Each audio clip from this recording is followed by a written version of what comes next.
예, 반갑습니다. 이거다 피싱TV입니다. 자, 낚시인들이 참 북적북적 거리면은요, 나타나는 변화가 있습니다. 실례를 한번 들어보면은 4, 5년 전부터 강낚시가 상당히 유행을 했는데요.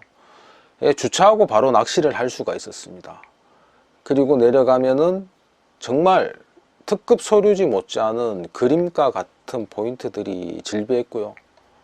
더군다나 잡히면 큰 붕어가 나오고요. 그것이 마리수로 나옵니다. 월척 마리수, 허리끝 마리수, 사자 마리수. 정말 저수지에서는 평생 한두 번 경험할까 말까 한 그러한 조항이 쏟아졌기 때문에 많은 낚시인들이 강으로 몰렸고요. 강으로 몰리고 난 뒤에 나타나는 변화가 생겼습니다. 자, 이 관계 포인트인데요. 예전에 차가 이렇게 다 내려갔습니다. 내려가고 차 대고 바로 낚시를 하는 참 그림 같고 참 편한 그러한 낚시 포인트였는데요. 많은 낚시꾼들이 이제 몰렸죠. 주말에는 자리가 없을 만큼 사람들이 북적북적 거렸는데요. 그래서 큰 변화가 나타났습니다. 자, 아예 차량이 진입하지 못하도록 처음부터 저 끝까지 이 가드레일이 쭉 설치되어져 있습니다. 이뿐만 아니라 이제 농사와 관계없는 도심의 관계 같은 경우에도요, 차가 내릴 만한 공간을 전부 다 바리게이트를 다 쳐놓아서 아예 차량 진입을 허용하지 않고 있습니다. 그래서 낚시인들이 상당히 이제 짊어지고 행군을 많이 해야 되는데요. 또 한 가지 더 있죠. 자전거 도로죠. 지방 도시의 자전거 도로 같은 경우에는요, 하루 종일 있어도 자전거 한두 대 지나갈까 말까입니다. 근데 그들을 위해서 수많은 낚시인들이 자전거 도로 때문에 포인트 인근까지도 진입하지 못하고 또 많은 행군을 해야 되는 상황입니다. 거기만 해도 다행이겠죠.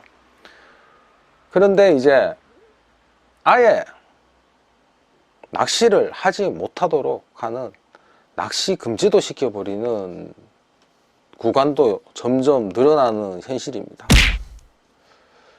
자, 낚시인도 국민의 한 사람입니다. 낚시인도 국민의 한 사람으로 취미를 존중받을 권리가 있고 그 권리를 요구할 수가 있습니다. 하지만 현실을 한번 봅시다. 낚시터 가보면은 참 쓰레기가 넘쳐나죠. 그 쓰레기 때문에 우리 좀 편하게 낚시해 주세요, 요거를 하려고 해도 할 수가 없는 현실에 직면해져 있습니다. 또한 낚시 금지 구역의 증가, 그 가장 큰 이유가 무엇이냐? 바로 민원의 발생입니다. 좀 전에 보여드렸듯이 가드레일이 쭉 설치해 준 곳에도 농민이 민원을 넣지 않으면요, 차량 보험회사 직원들이 심심하면 그곳에 들어가서 차를 빠지니까 그 사람들이 많은 민원을 넣습니다. 그래서 아예 강가에 차가 진입하지 못하도록 만들어 버립니다. 그러면 그 민원이 발생되면은요, 지자체에서는 그것을 들어줄 수밖에 없죠. 왜냐하면은 표를 의식해야 되기 때문입니다. 그래서 낚시인들의 의견은 사그리 묻지 않은 채 낚시 금지가 설정되어 버리는 것입니다. 자, 낚시 금지의 슬픈 현실을 한번 살펴봅시다. 정말 심심하면 낚시 금지 되는 것 같습니다. 이는요, 낚시인의 입장으로 보면은 국민 행복 추구권을 완전히 박탈시키는 행위고요, 평범한 소시민을 범죄자로 만들어버리는 행위입니다. 참 개성이 강한 낚시인들이 단합되지 못하고요, 자기 주장만 펼친 결과물이라고도 볼 수가 있습니다. 예를 들면은 루어 낚시는 비교적 쓰레기를 덜 버리니까 허용하게 해주고, 대낚시, 그러니까 붕어 낚시는 금지하라, 이러한 요구를 하니까 지자체 공무원들이 낚시인들을 오합지졸 집단, 얼마나 우습게 얘기겠습니까? 이럴 때는요, 물을 좋아하고 낚시를 좋아하는 사람으로서 힘을 합쳐야죠. 힘을 합쳐도 모자랄 판국에 나만 살겠다는 그러한 태도가 아쉬울 따름입니다. 저는 붕어, 베스 다 해봤습니다. 다 해봤는데 붕어 낚시는요, 우리가 낚시를 하면서 낚싯대를 지켜야 되기 때문에 그 자리에서 먹고 자고 합니다. 거기서 발생하는 생활 쓰레기가 문제고요. 루어 낚시는 깨끗할까 과연? 그렇진 않죠. 루어 낚시의 가장 큰 문제점은 낚시줄입니다.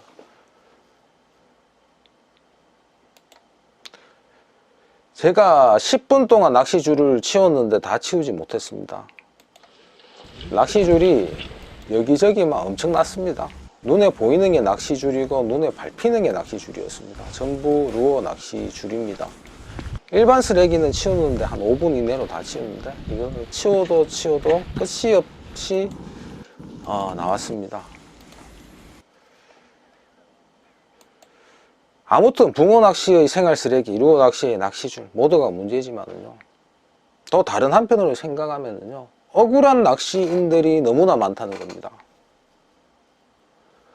낚시 가서 자기가 버린 쓰레기 이상으로 가지고 오고요, 루어 낚시 하시는 분들도 낚시줄을, 주위에 보이는 낚시줄을 수거하시는 분 많이 있습니다. 그런 분들이 억울하게 자기의 취미인 낚시를 하지 못하는 것, 그건 정말 잘못된 현실인 것 같습니다. 그런 잘못된 현실을 바로잡으려면 어떻게 해야 되냐? 낚시금지 해제의 가장 현실적인 방안이 무엇이냐? 제 나름대로 이제 골머리를 한번 써봤는데요, 가장 빠르게 낚시금지를 해제시키는 방법은요, 자, 우선 낚시금지를 누가 시키느냐? 첫 번째, 대통령이 시킵니다.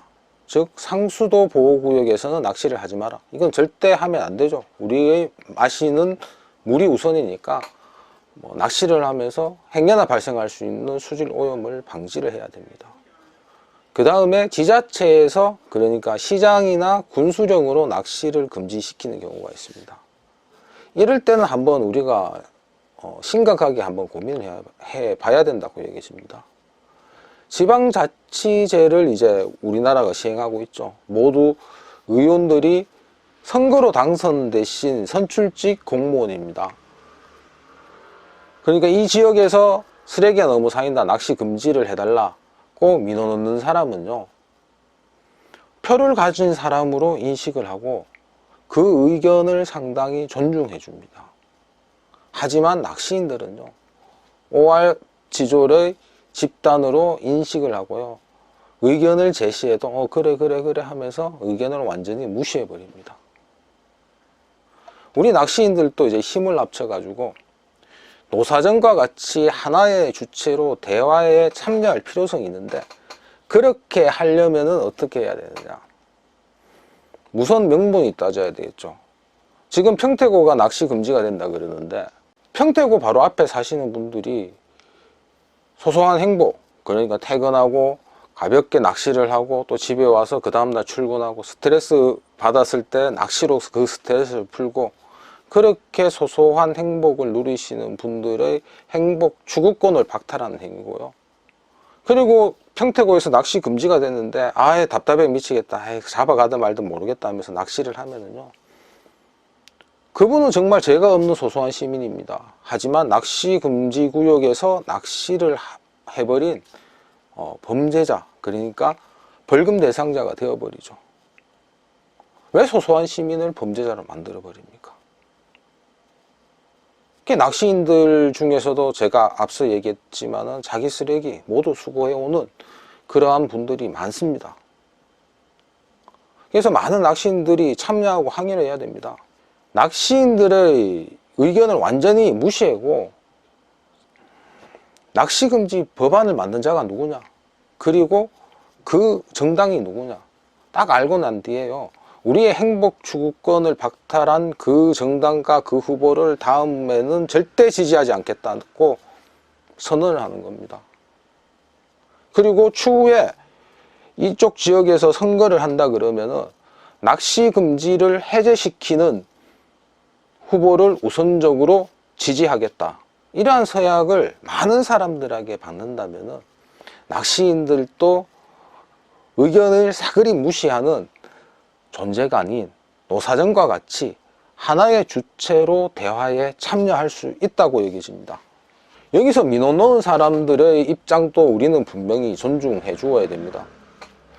자, 예를 들어서 민원이 넣은 사람들이 복숭아 수확 시절 낚시인들이 주차를 해서 참 농사 짓는데 방해를 받는다. 그러면은 아이고 죄송하다. 우리가 이런 복숭아 수확 시절에는 여기서 낚시를 하지 않게끔 이런 조치를 취하겠다. 그러니까 이 지역은 복숭아 농사 지역이기 때문에 뭐 5월 말에서 6월 전후로 뭐 낚시를 금지한다. 뭐 이렇게 서로 절충을 한다든지요. 아니면 낚시인들이 고성방가를 뭐 하겠다. 만약에 이 지역에서 고성방가를 하면은 어떠한 행정조치에 동의를 한다. 이런 식으로 서로 의견을 맞대고 토론을 해야지 좀 건전한 낚시 문화가 발전이 된다고 얘기해줍니다. 무작정 낚시를 금지를 시켜버리면요. 솔직히 공무원들 단속하려니까 참 애매모호하죠. 저 사람들이 뭐 범죄자도 아니고 범법자도 아닌데 단지 낚시가 좋아서 그냥 가까운 곳에 낚시할 뿐인데 그걸 가지고 단속을 해서 벌금을 뭐 200만, 100만 원, 200만 원, 300만 원 물린다. 이것도 좀 이치에 맞지 않으니까 제대로 된 단속을 할 수가 없는 거죠. 저는 여기서 또 한 가지를 더 건의를 하고 싶습니다. 낚시를 통해 가지고 선진 문화 시민이 될 수 있다고 저는 생각합니다. 자, 사람이 모이면 또 하나 모이는 것이 쓰레기죠. 우리 낮에 거리 비교적 깨끗하고 휴가가 지난 휴가철 장소 깨끗합니다. 그 깨끗한 이유는요, 쓰레기 치우는 사람이 있기 때문에 깨끗한 겁니다. 하지만 낚시터는 의무적으로 쓰레기 치워주는 사람이 없죠. 버리는 사람만 있을 뿐입니다. 그래도 휴가지나 도심의 방거리보다는요, 낚시터가 훨씬 깨끗합니다. 그 이유는 쓰레기를 대가져가는 선진문화 시민이 낚시인들 중에 많기 때문입니다. 자, 낚시를 하면서 가장 쪽팔리는 행위가 뭐냐? 바로 쓰레기를 버리고 가는 행위입니다. 낚시인들 여러분들, 쪽팔리는 흑역사를 만들지 마시기 바랍니다. 꽝을 10번 이상 쳤다. 그거 쪽팔리지 않습니다.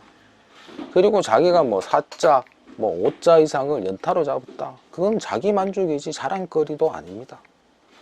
하지만 낚시터에서 쓰레기를 버리고 갔다. 그거는 자기 낚시 인생에 있어서 가장 쪽팔리는 흑역사를 만드는 겁니다. 왜냐하면 쓰레기 버리고 가는 사람은 낚시할 자격이 없기 때문입니다. 자, 낚시를 하면서 쓰레기 대가져오는 그러한 습관이 몸에 배이면은요, 야구장이나 휴가철 가도요, 낚시인들이 솔선수범해 가지고 우리가 먹고 마신 쓰레기들을 잘 이래 정리해 가지고 지정된 장소에 버려 두거나 되가져갑니다. 그것이 바로 낚시로 인해서 좀 더 성숙된 시민의식을 고양시킬 수 있다는 얘기도 되는 것입니다. 그러면 어떻게 하면 이 지저분한 쓰레기를 되가져올 수 있느냐? 거기 꿀팁을 하나 소개하면서 영상을 마치도록 하겠습니다. 첫 번째는 음식물 쓰레기 반드시 버리고 오십시오. 두 번째는 최종적으로 큰 비닐을 차에 하나 준비하십시오. 이 두 가지만 지키면은 쓰레기를 깨끗하고 위생적으로 되가져올 수 있습니다. 자, 우리가 조후에 활동을 하면서 한번 환경 청소를 했는데요. 환경 청소 잘했죠? 분리수거 딱 때로 하고, 뭐 우리가 먹다 버린 쓰레기와 저수지 쓰레기 더 엉쳐서 쓰레기 봉투에 담았는데, 겉보기에는 아주 잘한 것 같은데 하나의 맹점이 있습니다. 이날 먹다 남은 된장이라든지 간장, 뭐 그릇에 담긴 뭐 양념장 이런 것들을 그대로 쓰레기 봉투에 다 담았습니다. 그런데 누군가 이 쓰레기 봉투를 지정된 장소까지 들고 가야 되겠죠. 그럴 때 쓰레기 봉지가 쫙 하고 찢어집니다. 그럼 어떤 현상이 발생되느냐? 음식물 쓰레기 국물이 주르르 흐르면서 차량에 냄새가 박혀버립니다. 그거 한번 겪으면은요, 절대 이제 쓰레기 가지고 가기 싫을 겁니다. 차라리 음식물 쓰레기는 뭐 소량 같으면은 풀밭에 그냥 두시면 됩니다. 예를 들어서 라면 한 그릇 끓여 먹고 국물 남은 거 풀밭에 그냥 던져 두시면은요, 자연정화 됩니다. 그리고 조후의 활동이라든지 사람이 많이 있을 때 음식물 쓰레기 양이 많으면은요, 땅을 파서 묻어 두시면은 역시 자연정화가 됩니다. 하지만 빈대 잡으려다가 초가상간 태우듯이 이 모두 쓰레기를 다 가지고 이래 쓰레기 봉투에 담고 그 쓰레기 봉투가 찢어지는 순간에는요, 정말 이제 두 번 다시 쓰레기 되가져가기 싫을 겁니다. 음식물 쓰레기를 낚시터에 두고 오는 것은 불법이냐 아니냐, 그거는 중요하지 않는 것 같고요. 낚시인의 양심으로 자연 정화가 된다는 확신이 있기 때문에 음식물 쓰레기를 잘 정리해서 쓰레기 봉지에 담는 것이 상당히 중요하고요. 또 하나, 최종적으로 차에 큰 비닐을 하나 놔두라는 겁니다. 예를 들어서 이 지역이 풀 같으면 괜찮겠죠. 흙이 안 묻으니까. 하지만 비가 오거나 진흙탕에 이래 비닐이 묻었는데 흙투성이 된 비닐봉지를 차에 싣고 가기도 좀 꺼림직하죠, 솔직하게. 그럴 때 차에 큰 비닐이 하나 있으면은요, 작은 비닐 몇 개의 쓰레기를 담아서 깔끔하고 위생적으로 쓰레기를 처리할 수가 있습니다. 자, 오늘 영상은 참 낚시금지의 슬픈 현실에서 낚시인들이 어떻게 대응을 하면 가장 좋겠느냐, 제 같은 경우에는 대통령령으로 지정된 상수도 보호구역에서는 낚시는 하지 않는 게 맞고요. 그리고 지자체령, 그러니까 시장의 군수령으로 낚시를 금지된 곳에는요, 우리 낚시인들도 국민이라는 걸 생각해 주시고요, 우리의 행복 추구권을 지켜내야 되고요, 그 지키는 방법이 우리도 선거로서 당당히 투표할 수 있다는 것을, 우리도 힘이 있는 사람이라는 것을 보여주는 것이 앞으로 낚시 금지 확산도 막고요, 그리고 성숙한 낚시 문화도 만들 수 있다고 여겨집니다. 예, 오늘 영상은 여기에서 마치도록 하겠습니다. 예, 감사합니다.